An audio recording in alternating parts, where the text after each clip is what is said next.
Namaku Wawan, sopir pribadi keluarga Ningsih Heru di Jakarta. Setiap pagi aku sudah bersiap, menyapu halaman, menyalakan mobil, mencuci kendaraan, dan mengantar Rahel dan Irwan ke sekolah. Dari luar, rumah itu tampak sempurna. Heru disiplin, Ningsih penuh perhatian, anak-anak tertawa riang. Rutinitasku sederhana, tapi aku belajar banyak dari interaksi kecil yang terjadi setiap hari. Sesekali, aku mengantar Ningsih ke rumah sakit atau belanja. Kadang Heru ikut aku antar. Semua terasa biasa sampai suatu hari, Heru menemukan pesan di ponsel Ningsih dari mantan pacarnya saat kuliah. Ningsih berusaha mengelak, tapi pertengkaran pun tak terhindarkan. Aku hanya bisa menyaksikan, tetap menjalankan pekerjaan, mengantar anak-anak, membersihkan taman, memastikan semuanya berjalan. Rahel dan Irwan tetap bermain, tanpa tahu badai di rumah. Hari-hari berlalu, Heru dan Ningsih akhirnya memutuskan berpisah. Rumah tetap sama, tapi suasananya berbeda. Aku menjalani rutinitas, namun Ningsih mulai sering bercerita dalam mobil. Awalnya candaan ringan, tapi lama-lama percakapan mengarah pada hal-hal yang lebih pribadi, tentang kesepian dan rindu akan perhatian. Aku mendengarkan, ikut tersenyum, kadang tertawa. Interaksi kami menjadi lebih hangat, penuh arti. Setiap perjalanan terasa berbeda. Percakapan yang dulunya biasa kini membawa getar. Kami saling memahami, saling membaca emosi, dan merasakan kehangatan yang perlahan berubah menjadi perasaan yang lebih dalam. Kadang, dalam percakapan yang ringan, ada jeda yang panjang, tatapan yang panjang, atau senyum yang tak terucap maksudnya. Namun, semuanya menyiratkan perasaan yang tumbuh. Akhirnya, setelah bulan-bulan kedekatan, kami menyadari bahwa ada ikatan yang tak bisa lagi diabaikan. Kami saling membutuhkan, bukan hanya sebagai teman perjalanan, tapi sebagai seseorang yang mampu memahami dan menenangkan hati satu sama lain. Saat itu, kami tahu langkah selanjutnya adalah mengakui perasaan ini dengan hati-hati, tulus, dan dewasa. Hari itu terasa berbeda. Aku mengantar Ningsih ke sebuah kafe kecil di Jakarta. Tempat kami beberapa kali menikmati sore sambil menunggu anak-anak pulang sekolah. Ada suasana hangat yang sulit dijelaskan. Lampu temaram, aroma kopi, dan hujan tipis yang membasahi jalanan di luar. Semua itu membuat percakapan kami terasa lebih intim, lebih nyata, tapi tetap aman. Ningsih menatapku lama saat kami menunggu minuman, lalu tersenyum tipis. Aku tahu ada sesuatu yang ingin ia katakan. Detik-detik itu terasa lambat. Setiap kata yang diucapkan seakan memiliki beban dan makna tersendiri.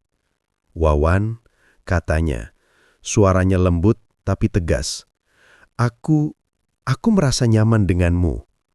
Selama ini, aku menahan perasaan, tapi aku tak bisa bohong lagi." Hatiku berdebar. Semua candaan ringan, tawa hangat, dan tatapan mesra yang selama ini terasa ambigu, akhirnya menemukan penjelasan. Aku menatapnya, tersenyum, dan berkata, "Ningsih, aku juga merasakan hal yang sama. Aku tidak pernah ingin melangkahi batas, tapi aku juga tidak bisa memungkiri perasaan ini." Percakapan itu berlangsung lama. Kami berbicara tentang masa lalu, tentang perpisahan Ningsih dari Heru, tentang rasa kesepian dan kerinduan yang ia rasakan. Kami tertawa, bercanda, dan sesekali ada jeda hening yang justru terasa manis.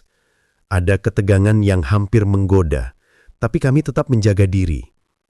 Hari-hari berikutnya hubungan kami semakin dekat. Aku mulai menemani Ningsih lebih sering, bukan hanya untuk urusan antar jemput atau belanja, tapi juga untuk menemani saat ia ingin keluar sendirian. Setiap perjalanan menjadi momen kecil yang berharga, tatapan, senyum, dan candaan mesra yang aman tapi terasa panas di hati. Ningsih pun mulai terbuka lebih banyak. Ia bercerita tentang perasaannya, tentang tekanan hidup sebagai ibu yang harus tetap kuat di depan anak-anak, dan tentang rasa kesepian yang kadang muncul di tengah malam. Aku mendengarkan, memberikan perhatian dan respon yang hangat, membuatnya merasa nyaman dan aman. Suatu sore, Saat menjemput Rahel dan Irwan, Ningsih menatapku dan berkata, "Wawan, aku senang kamu ada di sini. Aku merasa tidak sendiri lagi." Kata-kata itu membuat hatiku hangat. Aku tersenyum, menjawab dengan lembut, "Aku juga senang bisa menemanimu, Ningsih. Aku ingin selalu ada untukmu." Dengan perlahan, hubungan kami berkembang menjadi sesuatu yang lebih dari sekedar sopir dan majikan. Ada kehangatan, perhatian, dan kedekatan emosional yang tumbuh secara alami. Kami belajar menjaga batas, tetap sopan di depan anak-anak, tapi tetap menikmati momen-momen intim yang aman. Perasaan yang kami rasakan bukan hanya cinta, tapi juga rasa nyaman, rasa aman, dan saling memahami. Kami tahu setiap langkah harus hati-hati, tapi juga tulus. Hingga akhirnya keputusan itu datang. Kami mengakui perasaan satu sama lain secara jujur dan memutuskan untuk memulai hubungan baru. Semua itu bukan soal gairah semata, tapi tentang dua hati yang menemukan tempat aman, perhatian yang nyata, dan cinta yang tulus. Dan saat kami melangkah ke awal hubungan baru itu, rasanya seperti menemukan rumah di tengah badai. Hangat, aman, dan penuh harapan untuk kebahagiaan yang lebih besar. Hari-hari kami kini terasa berbeda dari sebelumnya. Hubungan antara aku dan Ningsih berkembang lebih dekat, lebih hangat, dan lebih intens. Setiap perjalanan mengantar anak-anak, setiap momen menunggu di kafe atau taman, rasanya selalu ada percikan kecil. Senyum yang menahan tawa, tatapan yang saling menegaskan perasaan, atau candaan ringan yang kadang membuat pipi kami memerah.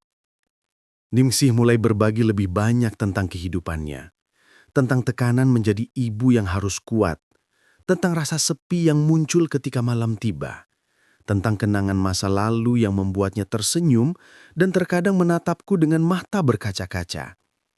Aku mendengarkan, membalas dengan candaan yang lembut, dengan senyum yang terkadang menggoda tapi tetap tulus.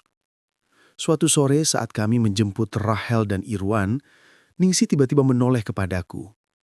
"Wawan, aku senang kamu selalu ada untukku. Rasanya berbeda." Kata-katanya membuat hatiku bergetar.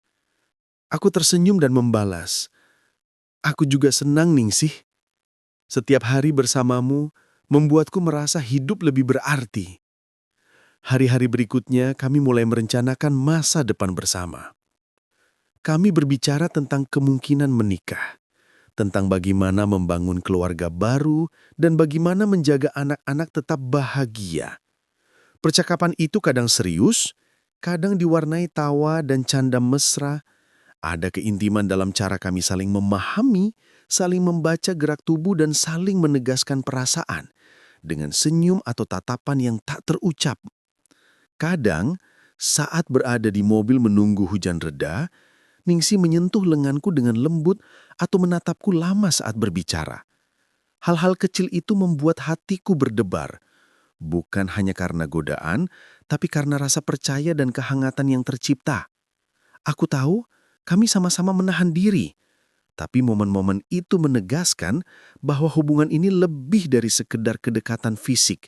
Ini tentang dua hati yang menemukan tempat mereka di dunia satu sama lain. Seiring waktu, kami mulai memperkenalkan satu sama lain kepada keluarga dekat dan sahabat. Beberapa melihat hubungan kami dengan heran, sebagian kagum, tapi Ningsih dan aku tetap berjalan di jalur kami sendiri. Setiap keputusan kami dibuat bersama, setiap langkah diambil dengan hati-hati, tapi tetap dengan kehangatan dan cinta yang tulus. Dan akhirnya momen yang ditunggu-tunggu itu datang. Aku dan Ningsih duduk bersama membicarakan persiapan pernikahan. Dari memilih tempat, konsep sederhana namun elegan, hingga memastikan anak-anak tetap merasa nyaman dan dicintai.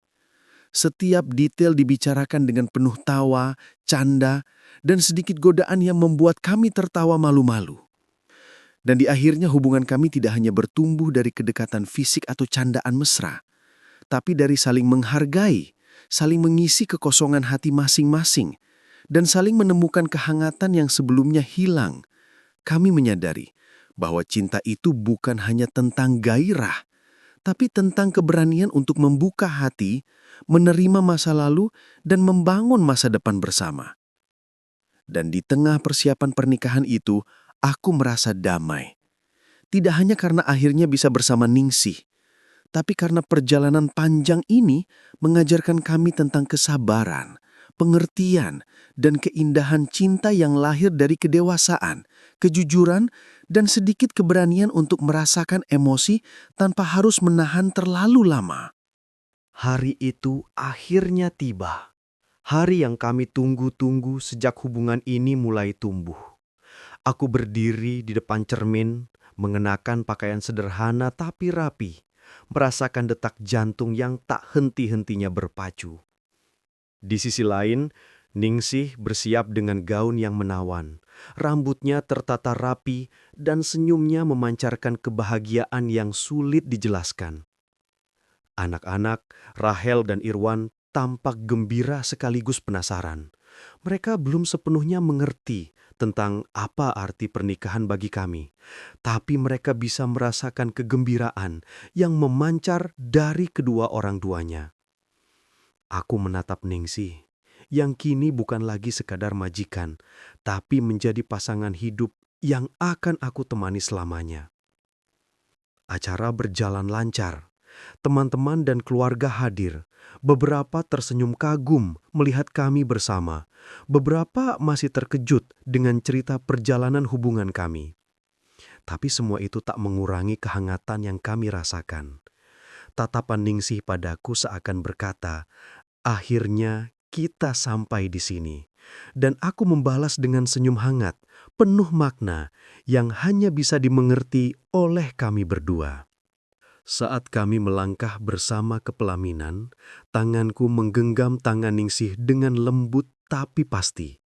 Detik-detik itu terasa begitu intim, bukan hanya karena kami berdiri di depan banyak orang, tapi setiap langkah mengingatkan kami akan perjalanan panjang yang sudah dilalui. Dari tawa ringan, canda mesra, hingga tatapan penuh godaan yang perlahan menegaskan perasaan. Kami mengucapkan janji satu sama lain. Janji untuk saling mendukung, menghargai, dan menjaga cinta ini dari segala badai yang mungkin datang. Mata Ningsih berkaca-kaca, dan aku menahan haru yang menumpuk di dada. Semua perjuangan, semua momen tegang, semua godaan dan candaan kecil yang menambah warna perjalanan kami kini terasa sempurna. Setelah prosesi selesai, kami duduk bersama di kursi pelaminan, saling tersenyum, saling menatap, merasakan ketenangan yang sulit digambarkan. Anak-anak berlari kecil mengelilingi kami, tertawa, merasa bahagia. Aku menatap mereka dan merasa lega. Perjalanan panjang ini tidak hanya memberi kebahagiaan bagi kami, tapi juga membawa kedamaian untuk keluarga kecil ini. Hari-hari berikutnya, hidup kami berubah menjadi harmonis dengan cara yang sederhana tapi penuh warna. Aku tetap menemani Ningsih dalam keseharian, tapi kini bukan lagi sebagai sopir, melainkan sebagai pasangan hidup yang saling memahami dan menghargai. Kami tetap bermain, tertawa, bercanda mesra, namun kini semua itu dibungkus oleh ikatan yang lebih kuat, cinta yang dewasa, dan pengertian yang dalam. Dan di tengah malam, saat kota Jakarta mulai sepi, aku menatap Ningsih yang tersenyum tipis di sampingku. Hatiku penuh dengan rasa syukur. Semua perjalanan ini, dari profesionalisme, candaan ringan, tatapan penuh makna, hingga momen panas flirty yang selalu terjaga batasnya, mengantar kami ke titik ini. Hidup baru yang bahagia, penuh cinta, dan rasa saling memiliki yang tulus. Ini bukan akhir, tapi awal dari cerita kami yang sebenarnya, yang akan terus kami jalani dengan hangat, mesra, dan sedikit nakal, tetapi tetap dalam batas yang indah.